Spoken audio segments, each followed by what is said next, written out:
सदीक साहब देखें, कुछ चीजें हैं जो फैक्ट्स हैं। एक तो शाह महमूद कुरैशी साहब के साथ जो वाकया हुआ, पाकिस्तान पीपल्स पार्टी ने मजम्मत की उसकी। आज बिलावल भुट्टो साहब ने भी मजम्मत की। पाकिस्तान मुस्लिम लीग नून में से किसी एक शख्स ने भी ये नहीं कहा कि शाह साहब के साथ ये होना चाहिए था, बल्कि मजम्मती बयान भी जारी हुए उनकी तरफ से। उसके मुकाबले में जब आपका दौर था, किसी की गिरफ्तारी होती थी तो आप लोग क्या कहते थे? आप जरा थोड़ा सा माजी को अपना खंगाल के देख लें।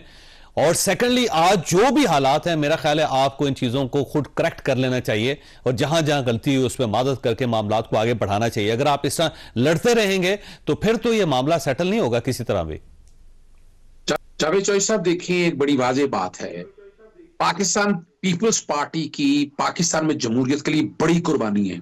जुल्फकार अली भुट्टो साहब की शहादत, मोहतरमा बेनजीर भुट्टो साहब की शहादत, कोई शक नहीं है। इमरान खान साहब ने जमहूरियत की बहाली के लिए जो कुर्बानियां दी आप लोग सामने हैं।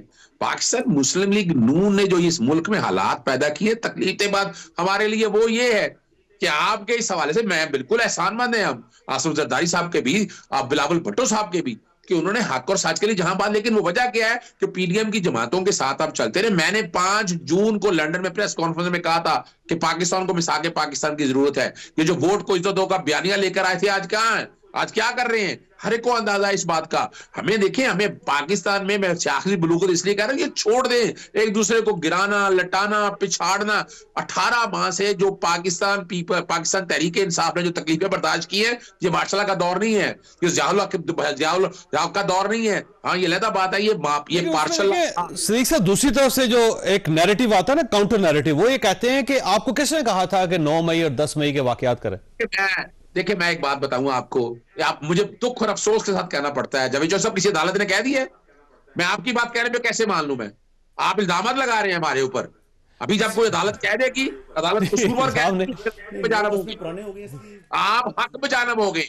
जब आप इस तरह खाली मफरूजों में बात मत करें। आप खुदारा, जब अदालत कह देगी, शहादतें रिकॉर्ड हो जाएंगी। देखें, हसन नियाजी जो है उनके वाले से मेरी हमदर्दी है, मेरे दोस्त हैं, दिल दुखता है। लेकिन सर, जो यूनिफॉर्म के साथ उन्होंने वहां पे किया, आप इस समझते हैं झूठा ही है? ये उन्होंने नहीं किया। सर, मैं मुजम्मत करता हूं उस वाक़े की, जिन्होंने किया, मैं मुजम्मत करता हूं उस बात की। लेकिन आप पाकिस्तान तहरीक इंसाफ और इमरान खान पे या शाह महमूद कुरैशी पे, आप पाकिस्तान तहरीक इंसाफ ने उनको टिकट भी दिया सर। छोड़े ना, मुजम्मत छोड़े। पाकिस्तान तहरीक इंसाफ ने उनको टिकट दिया सर। अब सर, मैं फिर बताऊं, वो हसन अयूब ने बैगेज उठाया हुआ है। रायत कैसे होगी फिर? सुन ना, हसन अयूब ने बैगेज उठाया नून लीग का, वो लुकमे दे रहा आपको, और आप उसी लुकमे को अपने पास ले रहे हैं। सर, ये अच्छा नहीं है, अच्छा नहीं है सर। जब मैं बात कर रहा हूं, मुझे बात कर लेने दे। वो जर्नलिस्ट है, उनकी अपना व्यू है। सर वो बैगेज उठाया हुआ, मेरा भाई है छोटा, उसका उसने लेके कोई कानूनी बात नहीं की है, सियासी बातें की है। कानून की बात बताए मेरे सामने। पहली बात बड़ा वाज़ेह है, और ये मैं चैलेंज कर रहा हूं। मैं भी सियासी बातें कर रहा हूं, चांडिया साहब भी सियासी बातें कर रहे हैं, आप भी सियासी बातें कर रहे हैं, जबकि आप वकील हैं। बगैर सियासी बातें कर रहे हैं आप। हम अदालत में बैठे हुए हैं सदीक साहब। सर, मैं 3 लोगों का मुकाबला कर रहा हूं इस वक्त। अब मुझे अपना बोल लेने दे, बाद में जो मर्जी कहिएगा। पहली बार मैं बता दूं आपको, अब जरा समझ लीजिए इस बात को।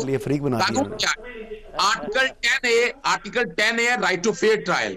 आपको पर्चा हुआ है ना, पर्चे की बुनियाद पर किसको नाअहल कर सकते हैं आप? जब तक आप सजा नहीं देंगे, सजा से पहले आप किसी को भी कसूरवार नहीं कह सकते। बेसिक प्रिंसिपल है, आप नहीं कह सकते इस बात को। आप करें, ट्रायल करें, कंक्लूड करें। किसने रोका इस बात को? जब हो जाएगा फिर मैं आपके साथ हूं। लेकिन इस वक्त इल्जाम की सियासत से साइड पे रहे। मुल्क में इलेक्शन हो रहे हैं, जब मुल्क में इलेक्शन हो रहे हो तो इस तरह के केसेस जितने भी हैं, ये ट्रायल नहीं हुआ करते। इलेक्शन प्रायोरिटी होती है, ट्रायल हो जाएंगे इलेक्शन के बाद भी। इसमें क्या ऐसी परेशानी की बात है? क्यों जल्दी करना चाहते हैं? साइफर के ट्रायल में डे टू ट्रायल खत्म हो चुका है। अगर उसने अपना ज़हन इस्तेमाल करना था तो वो ऑर्डर पास कर दिए। जज साहब की मर्जी है जी, वो डे टू डे ट्रायल करें, वो वीक में एक ट्रायल करें, वो 1 महीने बाद करें। जो मुतलका जज है, जज के ऊपर आप डिटेशन तो नहीं दे सकते कि आप डे टू डे नहीं कर सकते। यहां पर तो पनामा केस के अंदर नवाज शरीफ साहब भी रोज पेश होते थे, और बेसिकली तमाम लोग होते रहे हैं। और आज शाह महमूद कुरैशी साहब ने अदालत में खड़े होकर यह फरमाया कि जनाब अली मेरे ऊपर तशद्दुद हुआ है। मैंने रावलपिंडी पुलिस के सीनियर हुकाम से बात की, उन्होंने कहा जी शाह साहब कुरान पाक पर हाथ रखकर कसम खा लें कि जनाब हमने किसी SHO ने उनको उंगली लगाई है, तो जो चोर की सजा वो हमारी सजा, हम हर किस्म की सजा देने के लिए तैयार है। लेकिन बात यह है कि आप झूठ भी बोलें, अदालत में भी झूठ बोलें, आप पाक साफ हैं, हम कोई हक की बात कर दें तो मैं नून लीग का जो है बैगेज उठा रहा हूं। जावेद चौधरी साहब भी आपके मुखालिफ हो गए हैं, जावेद जो बोला बख्शानी है वो भी आपके मुखालिफ है। कुछ भी आप किसी को तो बख्श दिया करें, हर एक पर इल्जाम लगा देते हैं लेकिन विदाउट सबूत। मुझे इनके अजहर मशवानी ने वो साथ पढ़ाई का रिश्तेदार बना दिया, वो जो जिसने बदतमीजी की उनसे हामिद मीर साहब से, मैं अल्लाह की कसम कभी उसको मिला तक नहीं हूं। कोई बात नहीं, तो ये इस किस्म के इल्जाम लगाते हैं, सुबह दोपहर शाम लगाते हैं। अजहर साहब को बोलने दें। जी बात करें। सिद्दीक साहब बात कीजिए सर, अजहर साहब बात कीजिए। जावेद चौधरी साहब, मुझे बड़ा दुख और अफसोस है, मैं एजुकेशन में रिकॉर्ड कर रहा हूं, ये ना तो असल यू एंकर है ना इसको कोई है कि मेरे से बराह रास्त सवाल करे। मेरे साथ बराह रास्त प्रोग्राम करने में चैलेंज करता हूं इसको, आ जाए आप मेरा नाम लेना शुरू कर दे, मैं चुप करके सुनता रहूं आपको। नहीं, आपको इजाजत है कि आप जावेद चौधरी साहब को मुखातब करें ना, मेरे बारे में क्यों बोल रहे हो कि मैंने मुस्लिम लीग नवाज का बैगेज उठाया हुआ है? आप कैसी बातें कर रहे हैं जनाब?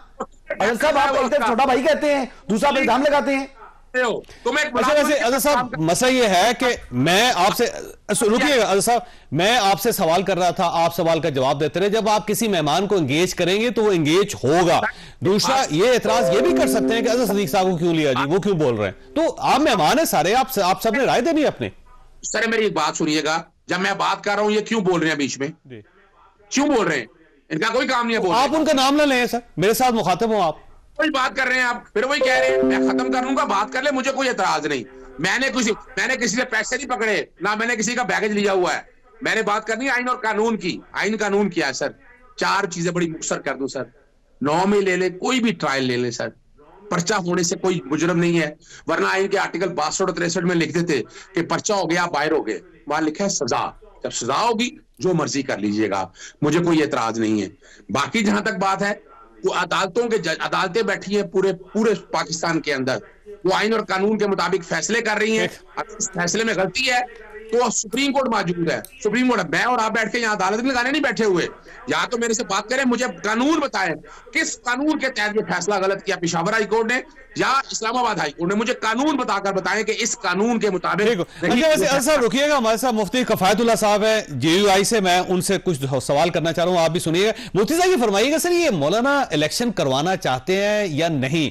क्योंकि कंफ्यूजन पैदा कर दिया आज भी उन्होंने कहा जी इलेक्शन कमीशन जो है वो भी आजाद नहीं है और सुप्रीम कोर्ट ऑफ पाकिस्तान अपने फैसले क्यों इंपोज कर रही है उनके ऊपर।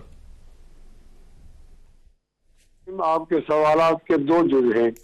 एक का माना तो ये कि कोई इदारा दूसरे इदारे में मुदाखलत न करे। अगर सारे काम सुप्रीम कोर्ट ने ही करने हैं तो फिर बाकी इदारों और आईनी इदारों की अहमियत तो खत्म हो जाती है। और दूसरा जो मौलाना फजल रहमान साहब ने कहा, तो उन्होंने इलेक्शन में सिक्योरिटी मांगी है।